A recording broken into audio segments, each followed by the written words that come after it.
Hello everyone, this is Ruth, the Forex Lady, with another video. And today I'm going to be talking to you guys about journals. Now, journals are very important because they help you to keep a track record of what you have done in the previous days. Now, sometimes you may change strategies, sometimes you may find things that work, sometimes you may find things that does not work. However, sometimes when you go back in history, you may have found things that were beneficial to you, and there are some things that you could have left behind.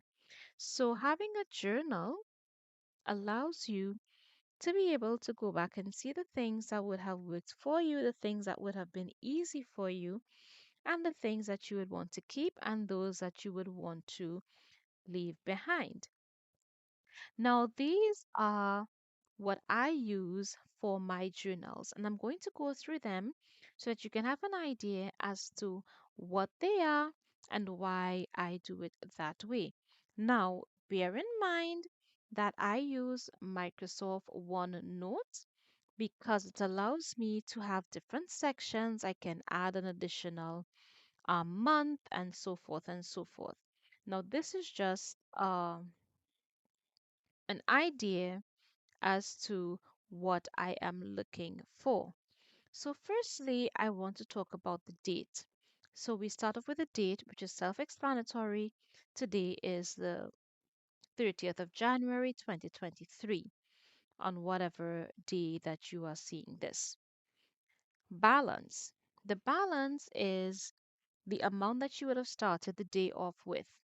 So, what I normally do, I would have the date and the balance, and then whatever profit or loss that I would have gained on the first trade of that particular day, then that would be my new balance for the second trade of that day. Because sometimes you may have multiple trades running at the same time. The pair, that is self explanatory. XAU USD if it's gold, GBP odd, GBP JPY, AUD USD, so forth and so forth.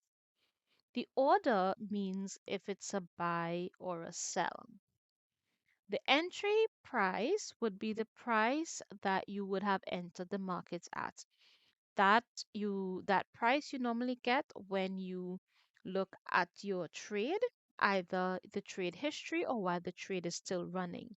Now, what I normally do is when I enter a trade, I normally fill in as much information as possible. So when the trade is closed, whether it closes in profit or loss or whatever, all I need to do is enter the exit price, the profit, and the close balance and the footer.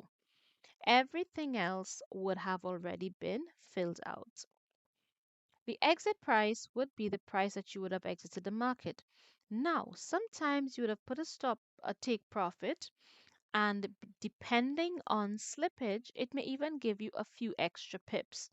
So that is why I have the exit price and then the pips. So sometimes when you subtract both of them to get the number of pips, you may see, hey, you didn't get 20 pips, you may have got 21.5 pips, which means that you would have gotten a little extra.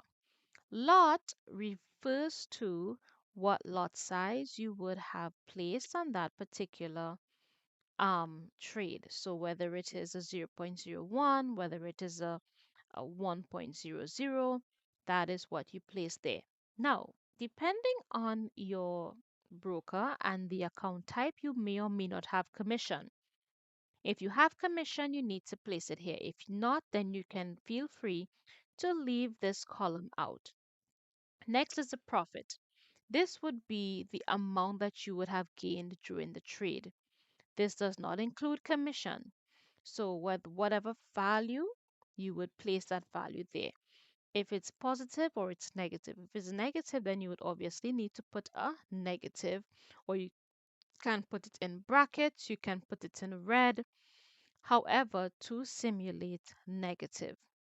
The close balance is going to be your balance plus your profit. Now, if you have a minus profit, remember a minus and a plus is a minus. So minus the profit minus your commission, because your commission is always a negative. It's always, they're always taking out um $7, $10, depending on your lot size and also depending on the broker. All right?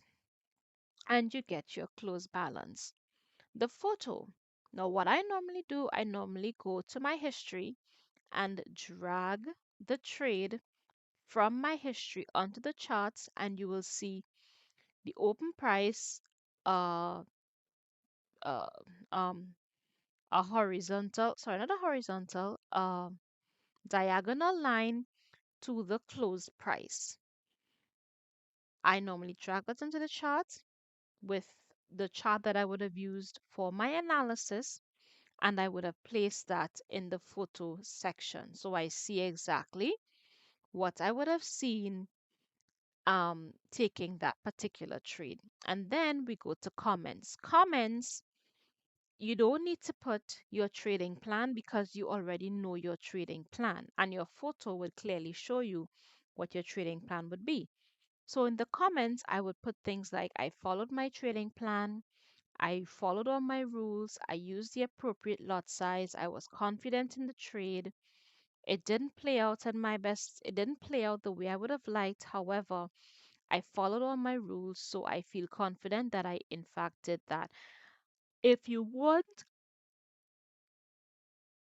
you can also speak about your trade plan if you choose whatever you're looking for. There was a shark fin, it was in line with the trend, whatever you want, but that is what that section is for.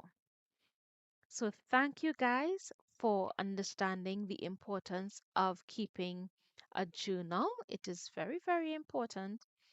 And I will talk to you guys in the next video. Bye.